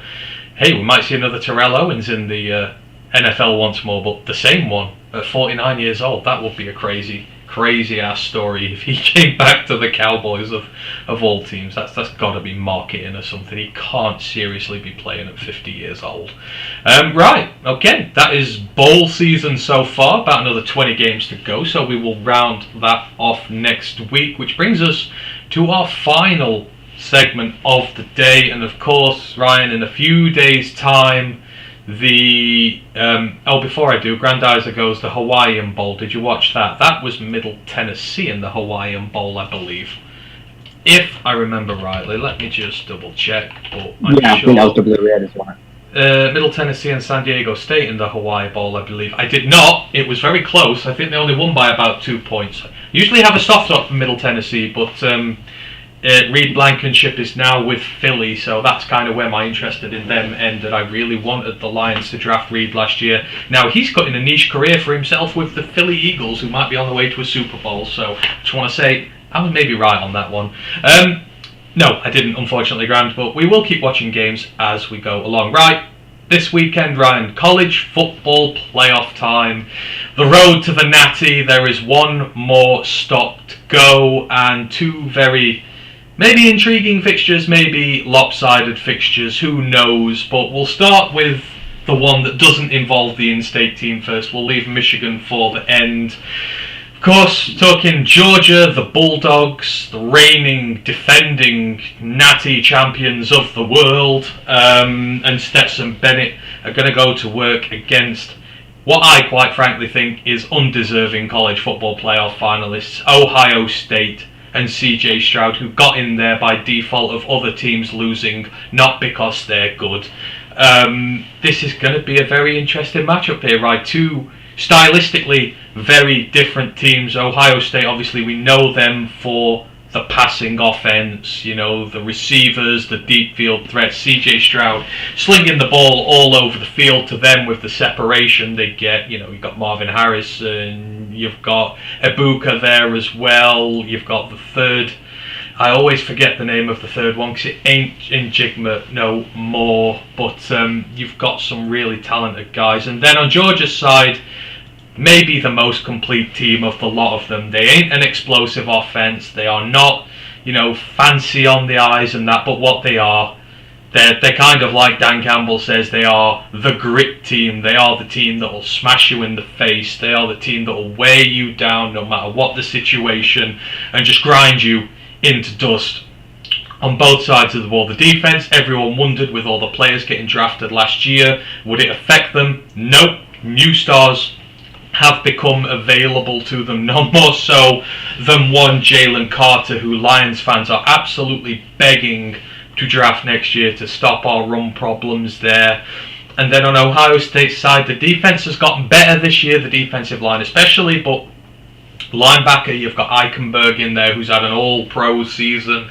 Amazing for him, but the secondary has struggled, and it seems to be the same for Georgia. The secondary struggles most out of the three units, although the threshold is very high here. In terms of outs, Georgia are missing Nolan Smith, one of the captains, the linebacker. That is really big for them, but in terms of huge misses, that's it. Ladd McConkey is questionable, the wide receiver. The other wide receiver, A.D. Mitchell, is probable. And then offensive lineman Warren McClendon is questionable. On Ohio State's side, Jackson Smith-Njigba is out. Rumours say he is healthy, but he is protecting his draft stock, but we don't know. Travion Henderson, star running back, out. Mian Williams, backup running back, is questionable. If he plays, he ain't going to be healthy. And then offensive lineman Matt Jones is questionable. I mean, for me, Rai, you saw what the lack of running backs did to Ohio State against Michigan. I mean, if Michigan can do that to them, what the hell is that Georgia defense going to do to them when they can't run the football? I mean, what are your initial thoughts here for Georgia, Ohio State? It's going to be a bad day for Ohio State. They're going to go up against the best tandem of tight ends in the nation, and their secondary is already bad. How is that secondary going to cover Darnell Washington and Brock Bowers? It's not. When it gets down to the red zone, they're in trouble. Now, I like McConkey because he's like their punt returner as well, kick returner. He's important to them, but it's not the be-all and end-all if he goes out. But the fact Ohio State cannot run the ball, you really think, like say, that they're going to be able to run on that team against Jalen Carter with backup running backs when Georgia have got a really underrated ground game? Kenny, I always forget his name. What's his running back's name? Kenny McIntosh. Kenny McIntosh is really underrated. Yeah. I said him versus Eichenberg is going to have to play spy. He's going to have to try. Yeah, he's going to have to try keep tabs on Kenny, which is not easy. Who's had a really underrated year. And yeah, the challenge for me is it's the Ohio State receivers against Khalil Ringo, who got picked on against LSU. They had success targeting him. Like I say, he does get turnovers, but he does often get beat as well. Then you got to say guys like Malachi Starks as a young safety. So the Georgia DBs are young. They're aggressive, which sometimes can hurt them. But is CJ Stroud going to have enough time in the pocket to get the rip off? I just don't think he will. Yeah. I really don't think he's going to have that comfortable pocket. If he's got comfortable pocket and passing time all day, I think they can really have their way with the Georgia secondary. I think they will move the ball down the field. They're not running the ball on Georgia. That's just not going to happen. I think Georgia will win this comfortably because they will just overwhelm them. The offense will just overwhelm them. And Georgia offensive line is never bad. No. It's always given Stetson Bennett a plethora of time to work in. And Bennett is methodical. I like him. Makes very few mistakes. See, I think Stetson just gets so heavily underrated. I mean, PFF College put out a tweet today, rank the 4 quarterbacks left in the college football playoffs. Everyone's got Stetson at the bottom, but it's like, well, hang on. Think of what they've done in college. Stetson is potentially about to go back-to-back natties. Not many quarterbacks can claim back-to-back natties. In fact, can any quarterbacks claim back-to-back natties? I'm not sure. It's going to be a very exclusive club. And as a walk-on, you know, you're under all the pressure in the world in Georgia. Think how long Georgia's been in Bama's shadow. To be able to start winning natties, start winning in the SEC, winning conference titles, it's the hardest assignment you can physically get as a quarterback. And you can say everything about, oh, he's got a world-class defense, yada, yada, yada, yada. But he doesn't have the greatest receivers in the world. Yeah, he's got his tight ends. And like you said, the offensive line is good, not great. Or maybe it's really good, but it's not elite. It's not like he's getting tons of time in the pocket all the time. He has to work under pressure. So I think Stetson just gets underrated and he's like, you know what, screw it. I'm just going to prove you wrong again and again and again. But I'm with you. I think the big question in this, if CJ Stroud has time to throw, it will be a game. But when you're missing your 2 running backs, you saw what Michigan did to him. He had a bit of success early, but the second they shut that down, how is he expected to wait 3 seconds or 4 seconds in the pocket, especially if it's in 3rd and long? You can't run the ball, you're 3rd and 11, 3rd and 12. How are you going to keep that Georgia pass rush away from sacking you? You're not. It's going to eat you alive. And then on Georgia's side, as you said, it's so hard to defend. You have 2 athletically freakish tight ends. I mean, potentially, one could be a top 5 pick in an NFL draft next year. The other will be well up in the 1st round of a pick. Washington, Bowers.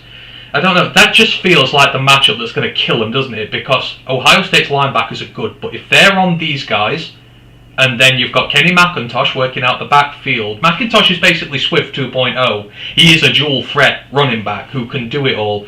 What you're going to do with your when your linebackers are up on the tight ends, who's going to cover the running back?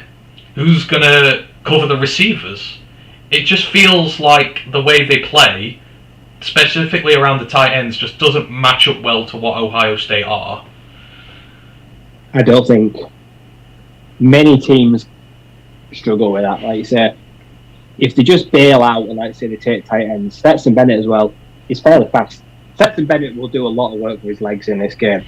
As soon as Eichenberg is asked to try, I don't think he's a best coverage linebacker, but he's going to have to. He doesn't have a choice in this game. Like I say, red zone, if he's asked to take down Washington, he's going to have to try man up to him. And in the game, if he's going to try run routes with Bowers, that's trouble as well. So they're going to have to play zone. They can't go man. They won't be able to pick up the ball. And yeah, Kenny and Stetson, they will just take dump offs. They'll just take a lot of zone reads, and they'll just clobber them. They'll just get short yardage if they have to. So yeah. And CJ Stroud, this is the biggest game of his life, I think. Yeah. This is if he can really go to town on that Georgia secondary, even in a losing effort, if he can play one of the best games ever had, he can challenge Bryce Young to go number 1 overall. If he can really play well, he has got a chance to be the number 1 first overall pick to the Texans. Yeah, and I think that's the thing, isn't it? He's choked on the two biggest stages of his career so far against Michigan both years. Oh, well, first year maybe you could slightly blame the defense, but second year he choked. He had them on the ropes and he choked. So Georgia is the scalp that everybody wants. I mean, Ken Stouder put it in the chat. He goes, most here are wanting OSU to win to get a chance of beating them twice in the same season. I would prefer matching up versus Georgia. If we beat them, no question about the title. I think beating Georgia, that's your legitimacy for your title, isn't it? They are by far and away the most well-rounded team, the best in the nation. You beat them, you've earned your natty, 100%, no questions, no talk about non-con schedules, anything like that. You've got them on there, and I don't know. I just don't see it working. I think Ohio State, without the two running backs, that you can't just air raid Georgia. You just can't. You can't just air raid them and then expect to get away with it. That front seven will kill your quarterback. And then on the other side, you just see too many ways which Georgia can hurt them. And Stetson's been here and done that. CJ's not been to a playoff game before. So yeah, I'm with you. We'll do our predictions for the game when we've rounded both off. But that's sort of for now. I just see that Georgia are going to have everything in there. Ken's actually come up with an answer to the back-to-back natty things earlier. AJ McCarron, 2012, 2013. And then he follows it up by going, he's currently on the St. Louis Battlehawks.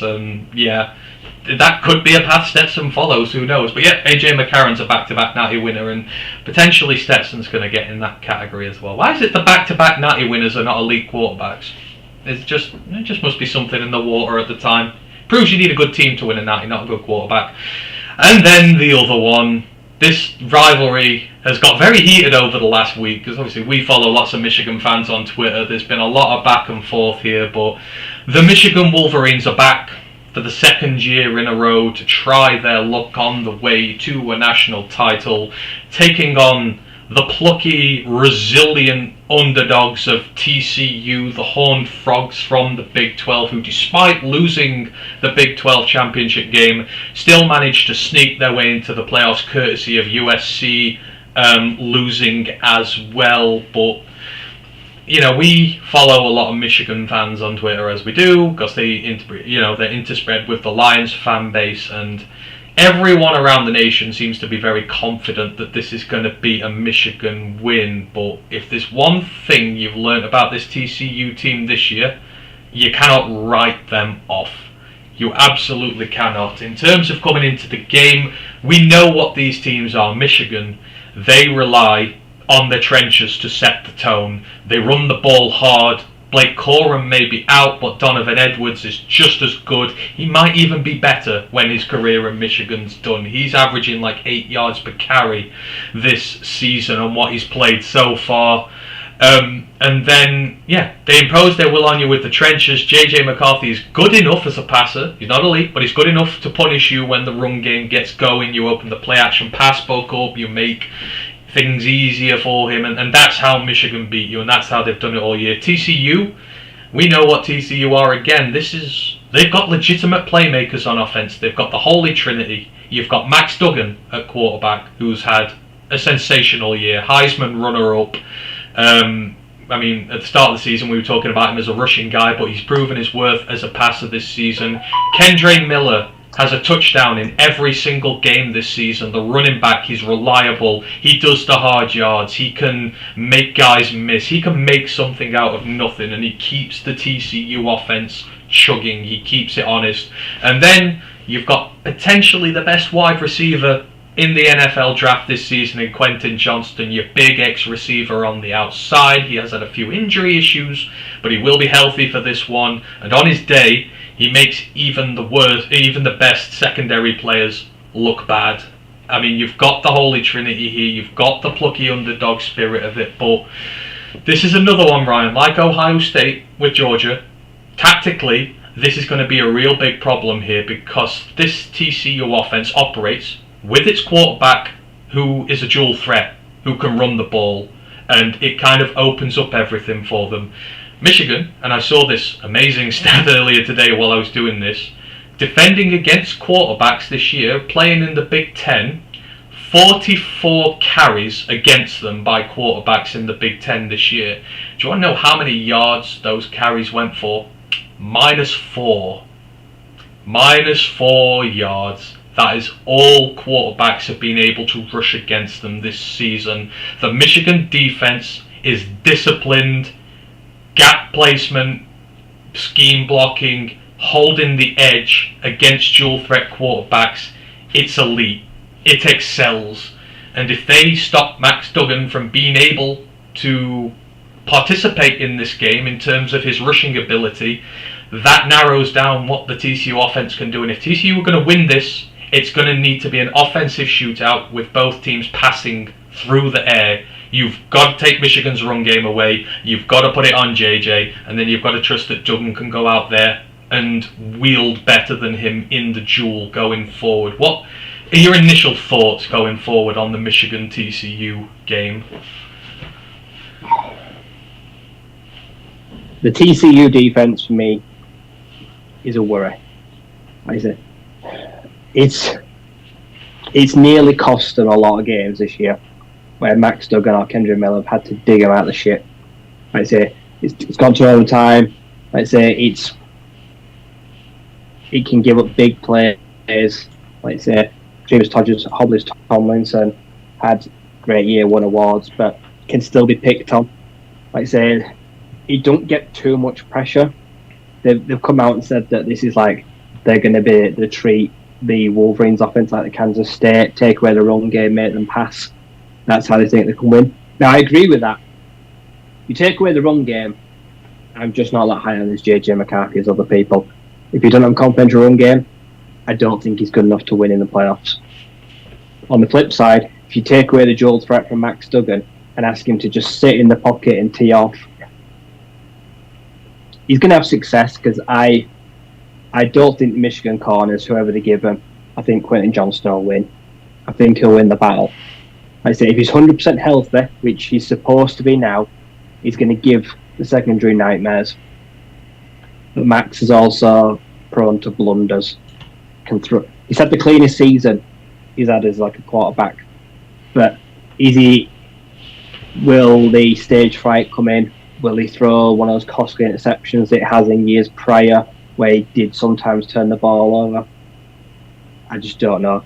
I think this game will come down to Kendra Miller, who's still a young man. I think they're going to ask the world of him. They're going to ask him to, like say, run through tackles, to break tackles, home runs, big runs that he's done all year, but he's going to come up against, like I say, one hell of a stingy defense. Yeah, and so yeah, I don't think Michigan can win the game just running. But, no. Well, is Donovan? Is he ready? Is he ready to make a name for himself? Can he bear the brunt of what Blake Corum's had to do? Is he ready to be the focal point of an offense? Because if he can't, JJ is going to struggle. JJ needs some help. So this is it. You're putting the game on a couple of sophomores here. So JJ is a sophomore, Donovan Edwards is a sophomore, and I don't think either of them participated last year. I think JJ comes in for the odd snap, doesn't he? But yeah, it's lights out. I mean, this might be a potential situation to face against Georgia. That front seven's going to swallow up your run game, and you've got to throw it. Can he do it when the lights are brightest? This is why Stetson Bennett is so dangerous, because he has. And not every quarterback can go out and do this. But I mean, offensively, these teams are nearly evenly matched. So Michigan averaged 40.1 points per game this season. TCU averaged 40.3. So these are offenses who can score heavy. Both of them just over 40 points per game they're averaging. The big difference, as you said, Michigan's defense gives up 13 points per game. And I don't have the stat in front of me, but I can damn well tell you now that TCU's isn't that low. It was probably double, I would say, at this point. And there's the key. Can the defense hold up? And that's the thing. If you take JJ McCarthy, if you put him in this game, like you said, Travius Hodgkinson Tomlinson is back there. The TCU secondary is good. So if you can get him throwing into that secondary, you know, the wide receivers from Michigan are decent, but I don't think any of them are world beaters right now. I think you have an opportunity to cause turnovers, get them off the field, give your high-scoring offense as many chances as possible to put points up on the board, because I think that's how TCU win this game. It has to become a passing, gunslinging game.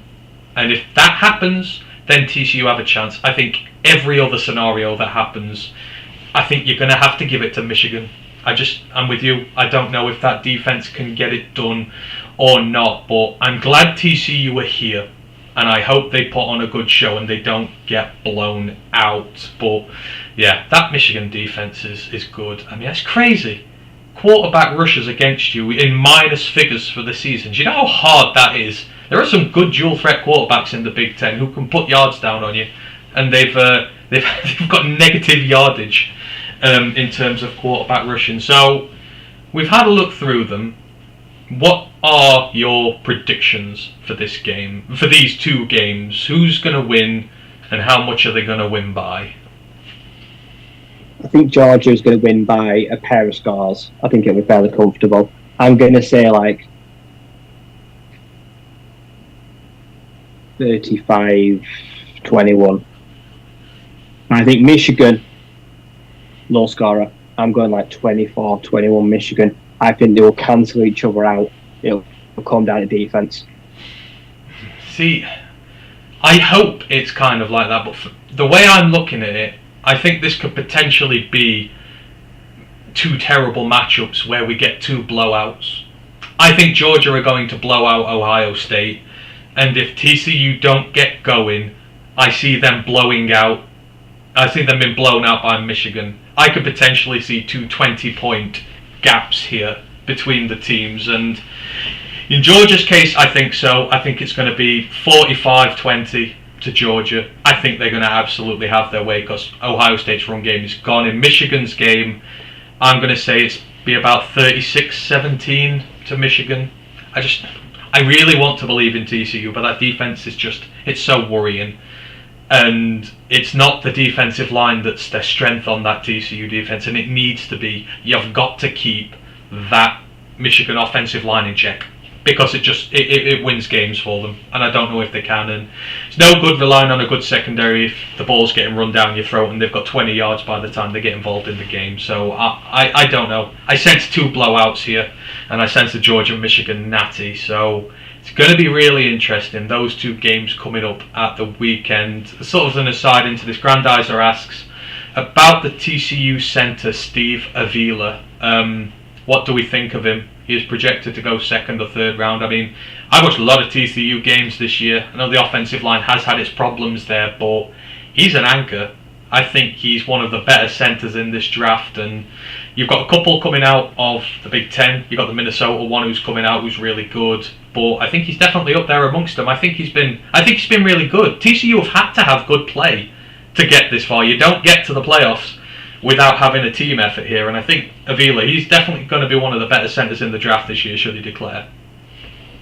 Yeah, he's definitely experienced. Like I say, he's been with Duggan a few years, and he's used to that offense where he knows where if shit happens and like Max has to bail out, because Max is a QB that when stuff happens, he can bail out. He can be a lead blocker. He can get to the second level. He knows when he has to. He's athletic, like I say, but he's also trustable. Pass blocking, that's probably where TCU probably struggle. Like I say, it comes down to TCU. I don't think he'll get to JJ McCarthy. Don't trust the pass rush. This Michigan offensive line is fucking good. They're going to have a few drafted. The TCU offensive line, I don't think it's going to hold up. I think they will get to Max, possibly some batted balls, let's say some deflections. But yeah, the center is the best guy on it for TCU. Everyone else has been serviceable in the Big 12, and we're gonna see the difference between Big 10 and Big 12. Yeah, it's great here. Yeah, you kind of think the trenches in the Big 10 are tougher. There's a lot of guys in there who, it's a lot more based on trench warfare. I don't think TCU would get through a Penn State offensive line. No. Or like their lines. Like they're a trench team. I feel like the Big 12 trenches, they're weaker. No, I mean, in the Big 12, you get good secondary guys, you get good linebackers, but like you say, overall, the D-line play seems to be weaker. And again, it's the wrong mismatch to have, isn't it? You can't have a bad D-line against that Michigan O-line and expect to win a game. the second two levels of your defense can be elite, but if you're getting destroyed on the trenches, they'll move the ball on you, they'll score points, they'll kill clock. It's going to make it impossible for your offense to do it. So, yeah, it's going to be a tough one there. So me and Ryan both agree. We reckon it's going to be a Georgia-Michigan natty, which may not seem a bold prediction, but he reckons it's going to be close in both games. Well, closer. I think they're going to be 2 blowouts. So we'll see, but we will review them next week as and when we are done. So that is pretty much everything for the sections we've got this week. If you've got any other questions you want to ask us before we get out of here, then just let us know. I've got one that I need to read from Big Aries, who put one in earlier for us on Twitch. Sorry it's taken a while, Big Aries, but I kind of wanted to fit it in when it was just not like a random segment on its own. So he does ask us a draft-related question. He goes, I keep running a draft simulator on PFN's site. What do you guys think of the first-round DBs? And I keep seeing Antonio Johnson, the DB from Texas A&M, as an option. I mean, cornerbacks, not necessarily safeties, because everyone says Johnson's a cornerback, but he's a safety. So we kind of need to clarify that first. But the first-round DB options this year, I think they're really intriguing, aren't they? I think you've got a good blend of just about everything you want in this draft. And what's going to be critical, it's not picking the right guy himself, but you've got to pick the guy for your schematical needs in this. There's a lot of talent, but you've got to make sure you get the right guy for the right assignment, and especially the Lions. I feel that's my feeling on it anyhow.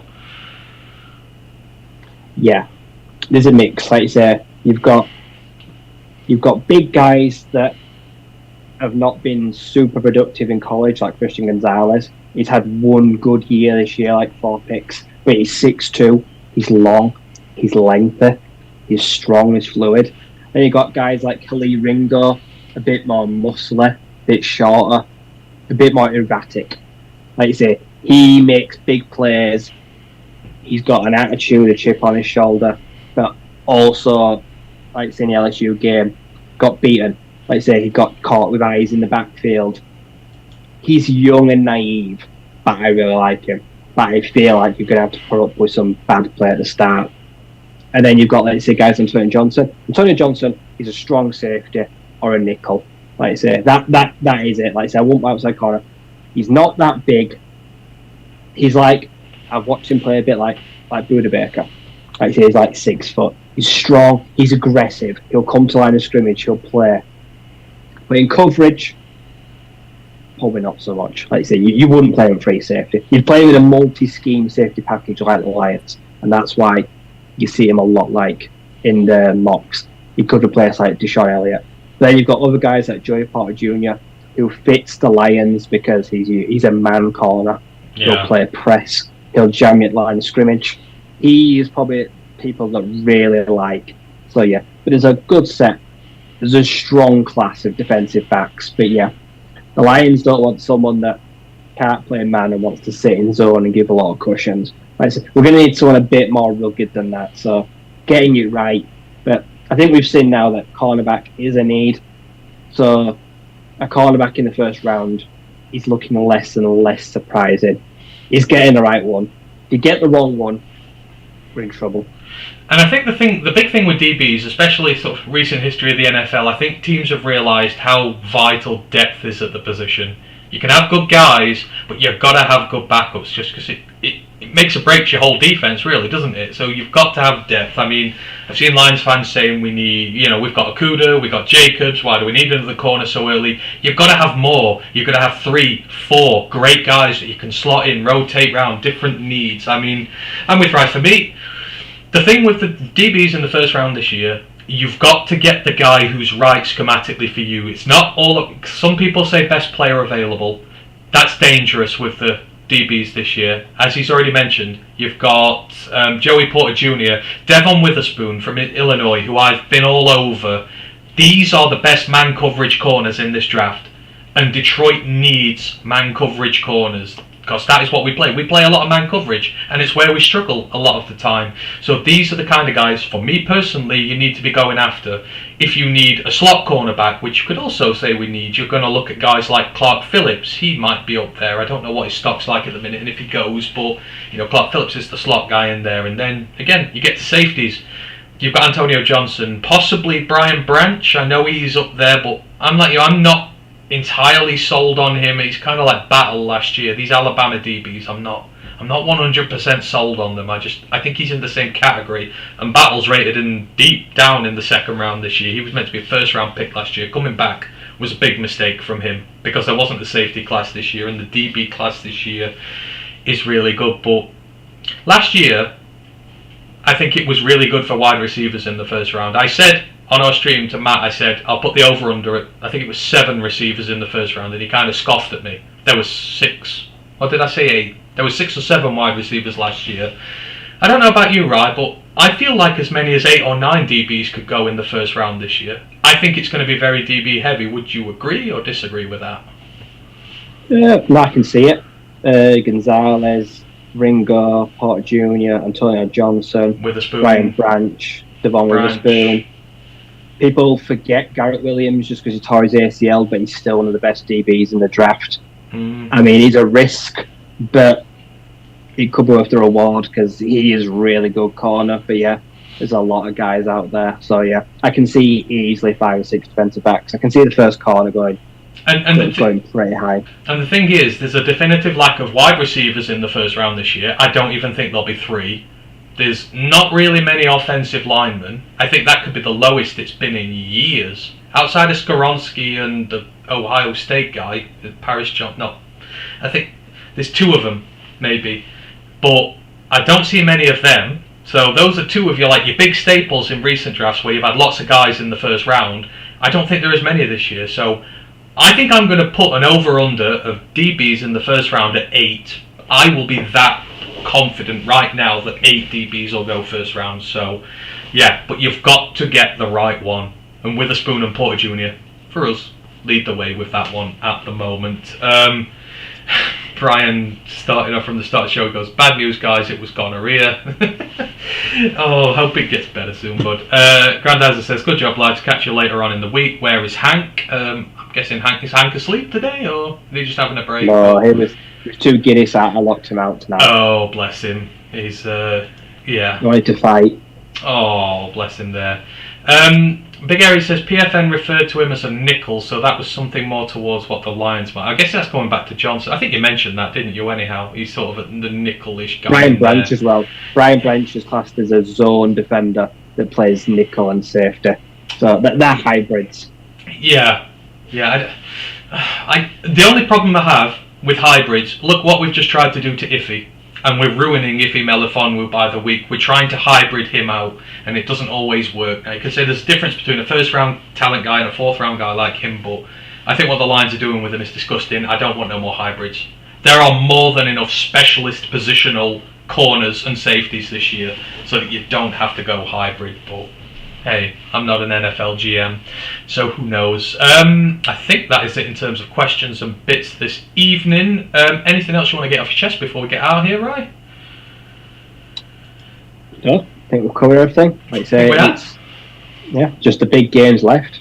Yeah, we've got the last half of the bowl games to come, 2 natty games, 2 playoff games this weekend, and then we've got the 2 finals, the FCS final, the FBS final to come. So we're nearly there. We're nearly going to roll around into draft season. We will be starting our draft season coverage in earnest soon. We're kind of just waiting at the minute because the senior bowl squad's not fully announced, so we will wait till it fully is till we break it down. The same with the Shrine Bowl teams, the HBCU Legacy Bowls. We're going to do that again. The draft, we don't know who's declared yet, and again, we don't want to do work on guys who are going back to college, and loads of guys are returning, so we will be starting with that very soon. We'll be back next week as per.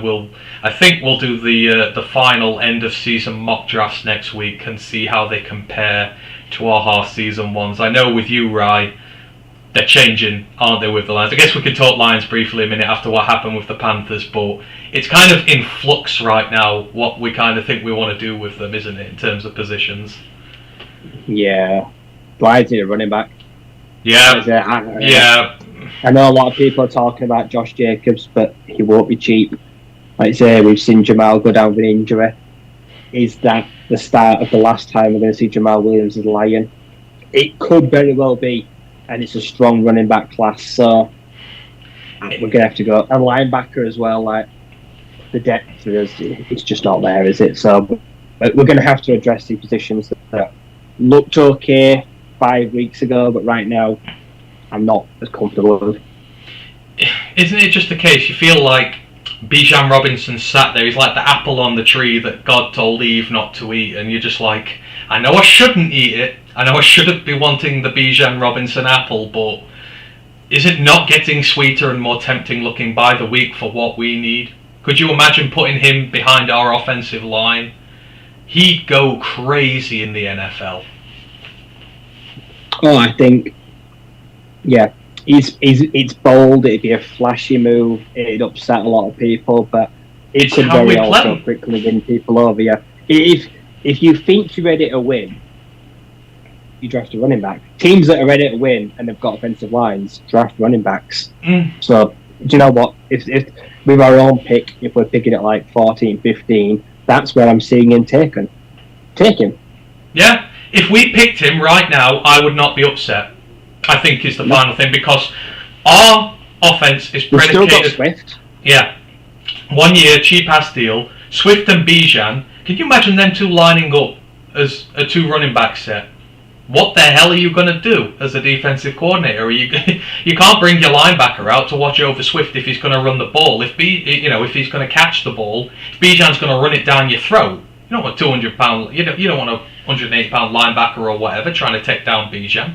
You can't do it. It's becoming very, very tempting, and I wish it wasn't, but it is. I think it's a critical part of how we play. We need one. We need one absolutely next year, and it's gone right up. I think it's in the top 3 list of needs for me at the minute. We've seen these last 6 weeks, Lions' run game stinks. We need a running back. We really do, and we need another lineman to go with it. So. Interesting days. A bit of former Lions related news. Det Fan Man goes, Jared Davis has been signed by the Giants. Second New York attempt for him. Good luck, bud. I mean, Giants need linebackers. I don't know whether he's it. But yeah, Jared Davis, love the guy. Hope he gets a good opportunity there for him. Right, let me go through all the end of pod chatter stuff. So again, thank you to everyone who has joined us on YouTube and Twitch this evening. We really appreciate you. In terms of the main Roar of the Lions UK podcast, as said, we will be back tomorrow. We will be doing our Chicago Bears preview, and we will be doing it with the fine chaps from Bear Down Report. We love those guys, even though the Bears fans, they know what they're talking about. So come join us for that. In terms of myself and Ryan, we will be back next week, probably about the 4th of January, with the College Pod once more. As I say, we are going to be doing our end of season mock drafts, so tune in for that, see where our thoughts are with that. And then we're going to, it depends what happens. As the Senior Bowl teams come out, as the Shrine Bowl teams come out, we will start focusing on them and draft related things. It's just waiting for it all to happen, so our schedule is sort of at the will of the gods. There's all these things rely out at the minute. We are going to do our player reviews though. I've still got them lined up. If you've asked for player reviews, we've got a slot cornerback segment, we've got a couple of Iowa defensive guys in there as well. We are going to do it all. It's just been a busy Christmas period, but as soon as January starts, we're going to get into the tape and we're going to review them for you. So do join in for that. Just reminds me to thank Ryan. As always, and I'll go through all our socials. You can find us on YouTube at Roar of the Lions UK. You find us at Twitch, ROTL_UK. If you've not subscribed to either of those yet and you do like us, do give us a like. It helps ever so much. On Facebook, you can find us on our page, Roar of the Lions UK, and on our group, Detroit Lions Fans UK, One Pride Worldwide. On Twitter and Instagram, you can find us at ROTL_UK, and then our website, www.roarofthelionsuk.com. You will find weekly articles previewing the fixtures, some more of the in-depth stats from our writer Ash. He does a really good job with those, so if you get a chance, go check those out. And that is everything. So, just remains for to thank again, Ryan. Enjoy the Christmas period, enjoy your holidays. Hope you are all well, and hope you are all having a good time. And we shall see you again soon. One Pride. One Pride. See you next